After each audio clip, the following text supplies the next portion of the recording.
이제 육식동물 7부 최종회입니다. 여러분, 어떤 음식을 먹어야 오래 살 수 있을까요? 장수인들의 비밀을 캐기 위해 먼저 일본으로 가보겠습니다. 이번 연구는 나이가 많은 일본인들의 음식에 대한 내용인데요. 1972년, 73년 100세 이상의 장수인들은 평균 일본인보다 더 많은 양의 동물성 단백질을 섭취했습니다. 실제 단백질 섭취 비율을 보면 일본인 평균은 14.6%인데 100세 이상 초장수자들은 16에서 17%를 섭취했습니다. 이번에는 동물성 단백질 섭취 비율인데요. 일본인 평균은 48.7%인데 100세 이상 초장수자들은 약 60%까지 섭취했습니다. 역시 일본인 평균보다 동물성 단백질 섭취 비율이 훨씬 높았습니다. 이번에는 도시 거주자의 10년 생존율인데요. 우유 섭취가 많은 그룹이 생존율이 더 높았고 지방 섭취가 더 많은 그룹이 생존율이 더 높았습니다. 정리하면 우유, 지방 섭취량이 더 많은 사람들은 10년 생존율에 긍정적인 효과가 있었으며 생존자들은 계란, 우유, 생선, 고기 섭취량이 더 많았습니다. 이번에는 일본 최고 장수 지역인 오키나와와 일본에서 비교적 수명이 낮은 지역인 아키타 지역의 혈중 알부민 수치를 비교했습니다. 혈중 알부민 수치는 단백질, 지방 섭취 등 전반적인 영양 상태를 반영합니다. 75세부터 두 지역 간의 차이가 크게 벌어지는데요. 오키나와 사람들은 아키타 사람들에 비해 혈중 알부민 수치가 훨씬 높죠. 역시 오키나와 지역이 동물성 단백질, 동물성 지방 섭취가 훨씬 더 많았습니다. 일본 아키타 사람들은 고혈압 환자가 더 많았고 뇌졸중, 심근경색, 골절 환자도 더 많았고 입원율도 더 높았습니다. 실제 데이터를 보면 총 칼로리 섭취는 아키타 지역이 더 높았는데 동물성 단백질 섭취는 오키나와 사람들이 더 많았습니다. 동물성 지방 섭취도 오키나와가 훨씬 많죠.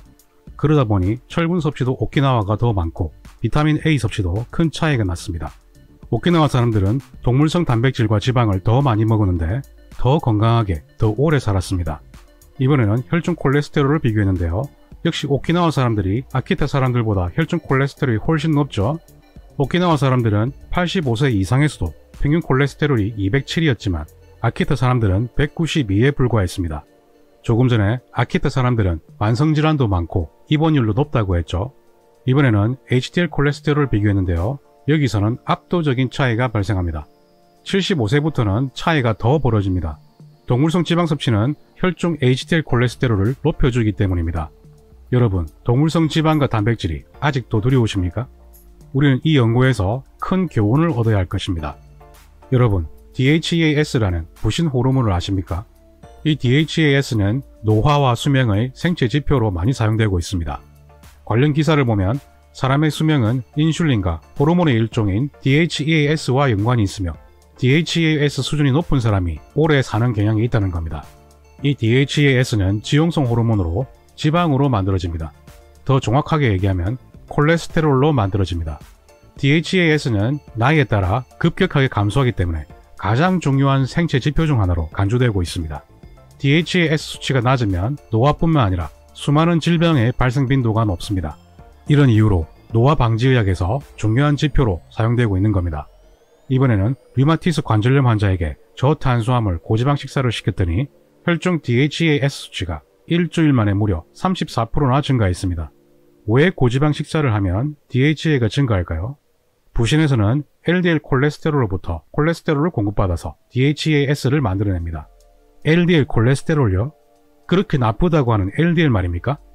여러분, 실제로 LDL은 근육이나 부신 등 각종 장기에 필요한 중성지방, 콜레스테롤, 지용성 비타민 등을 전달하는 택배 기사라고 생각하시면 됩니다. 부신에서 만들어내는 DHEAS 역시 LDL로부터 전달받은 콜레스테롤을 원료로 만드는 겁니다. 그리고 DHEAS에서 성호르몬인 테스토스테론, 에스트로겐도 만들어집니다. 즉 성호르몬은 이렇게 콜레스테롤을 원료로 만드는 겁니다. 비슷한 연구를 보면 지방 섭취 증가는 혈중 에스트로겐과 DHEAS 수치를 증가시켰습니다. 이건 당연한 결과입니다. 만약 콜레스테롤이 부족해지면 어떻게 되겠습니까? 지난 육식동물 오보에서 일반식을 하는 사람에 비해 비건들은 LDL 콜레스테롤이 30 이상 적었습니다. 상당한 차이가 나는데요.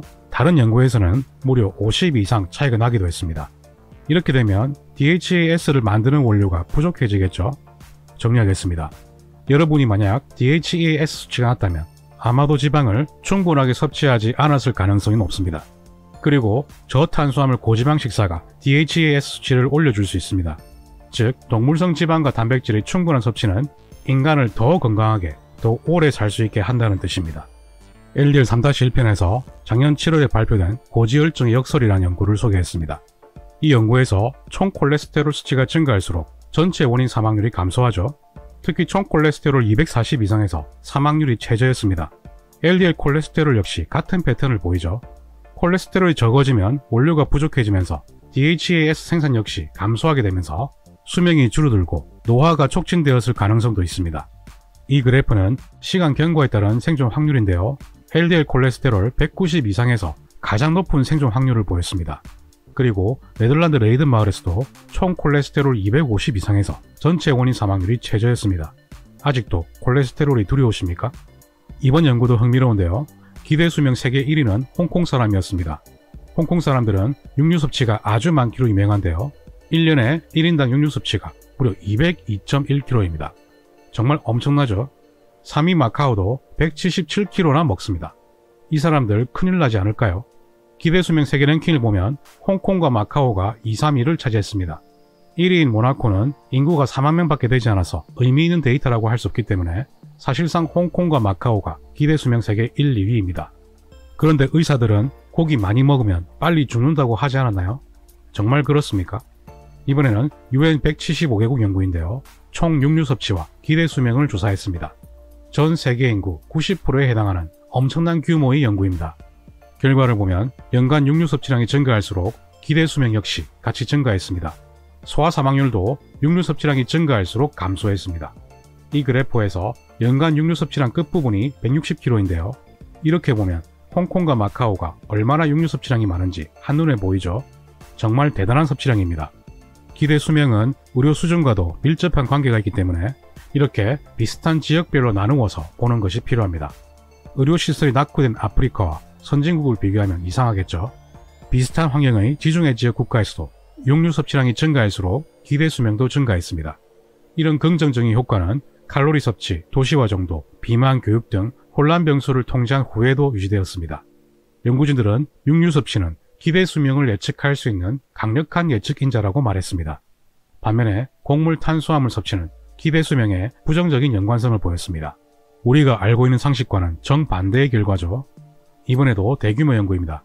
158개국의 심혈관 질환 위험 연구인데요.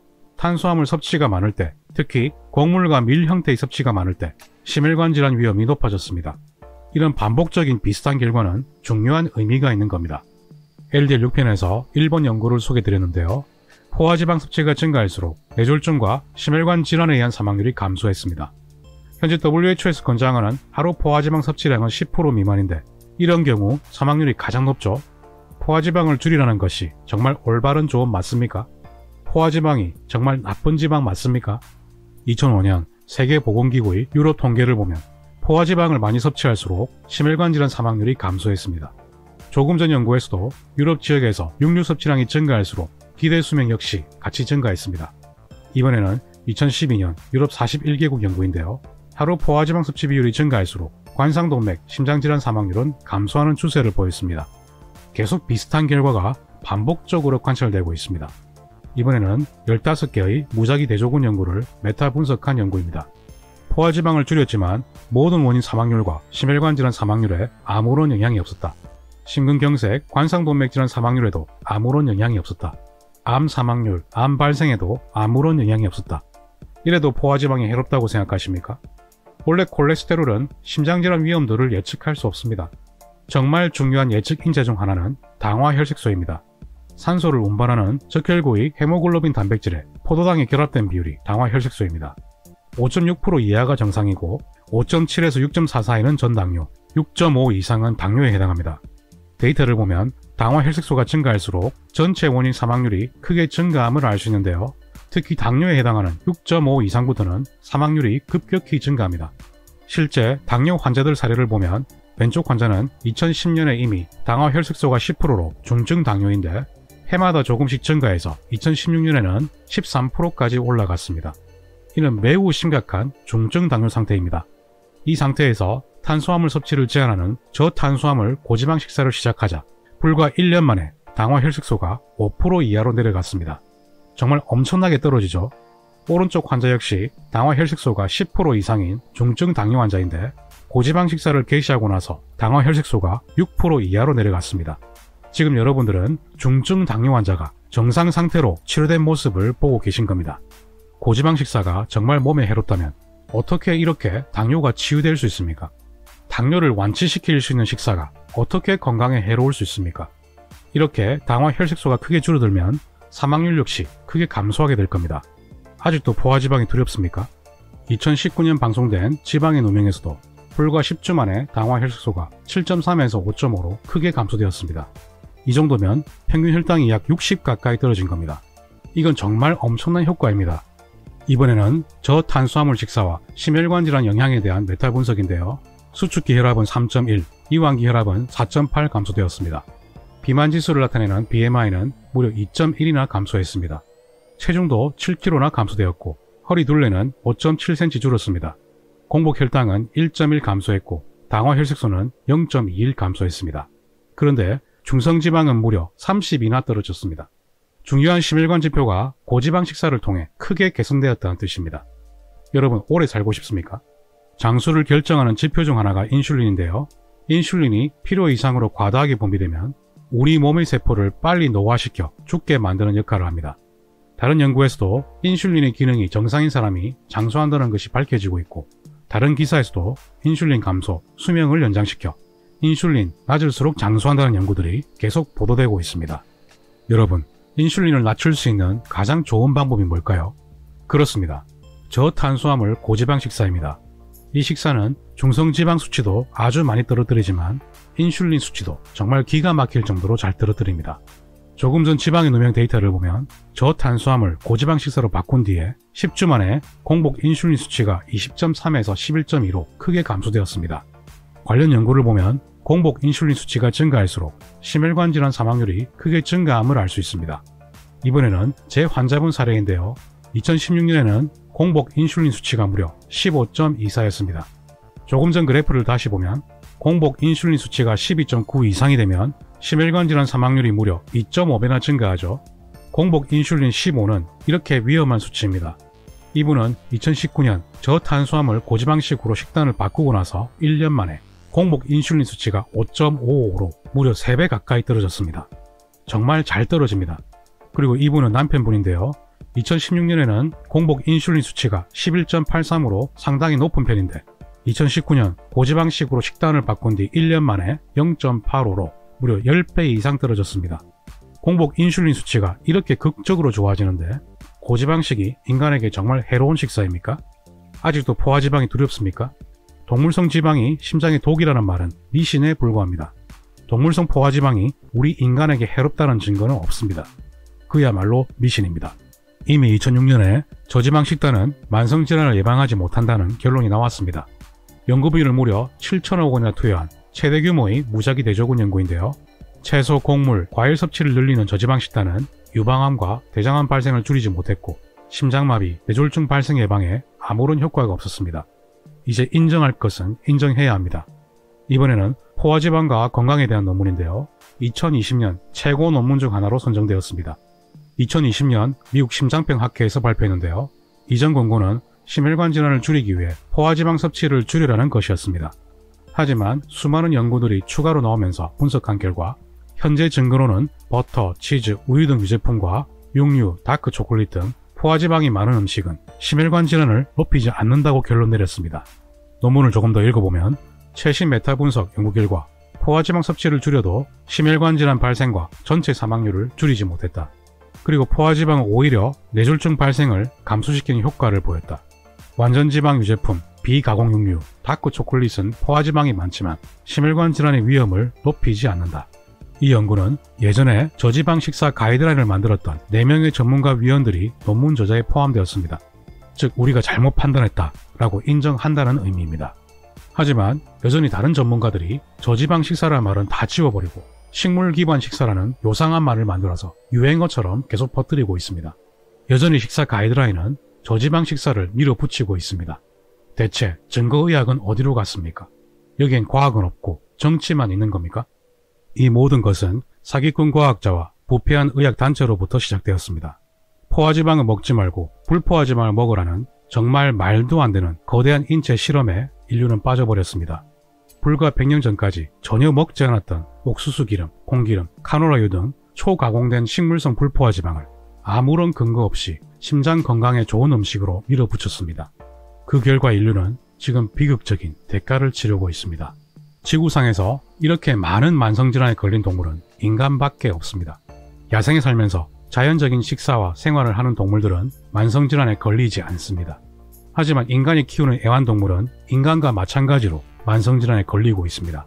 이유는 인간이 그러한 것과 같습니다. 잘못된 음식입니다. 문명사회로부터 떨어져 살고 있는 사람들은 만성질환에 걸리지 않습니다. 하지만 현대사회 인간들과 만나는 그 순간부터 그들도 우리처럼 아프기 시작합니다. 잘못된 음식에 노출되기 때문입니다. 지금 우리가 먹고 있는 음식들은 인류가 시작된 후로 인간의 몸이 적응해왔던 음식과는 완전히 다릅니다. 지금 현재 건강한 식사라고 불리는 음식들은 약 2만 년 전 과거에는 대부분 존재하지도 않았던 음식입니다. 지금 먹고 있는 채소와 과일도 대부분 존재하지 않았습니다. 지금은 많이 변형된 식물들을 먹고 있습니다. 당뇨, 고혈압, 암, 심장질환, 알츠하이머 치매, 파킨슨병, 골다공증, 자가면역질환 등이 왜 최근 7, 80년 사이에 급격하게 증가하고 있는지 지금부터라도 솔직하게 말해야 합니다. 인간은 고기, 계란, 치즈, 버터 등 동물성 지방과 단백질을 아주 오랜 시간 동안 먹어왔습니다. 그런데 갑자기 이런 음식이 어떻게 인간의 몸에 해로울 수 있습니까? 한 가지는 확실합니다. 이런 음식들이 정말 우리 몸에 나쁜 음식이었다면 인간은 이런 음식들을 오랫동안 먹어오지 않았을 겁니다. 이제는 다시 돌아가야 합니다. 만성질환을 일으키는 정제 탄수화물, 식물성 불포화지방, 가공단백질 등 가짜 음식이 아닌 이제는 진짜 음식을 먹어야 합니다. 인간 본연의 음식으로 돌아가야 합니다. 그러면 닥터3는 다음에도 더 나은 영상으로 찾아뵙겠습니다. 제 영상이 마음에 드셨다면 좋아요, 구독 꼭 눌러주십시오. 닥터3는 여러분의 건강을 응원합니다.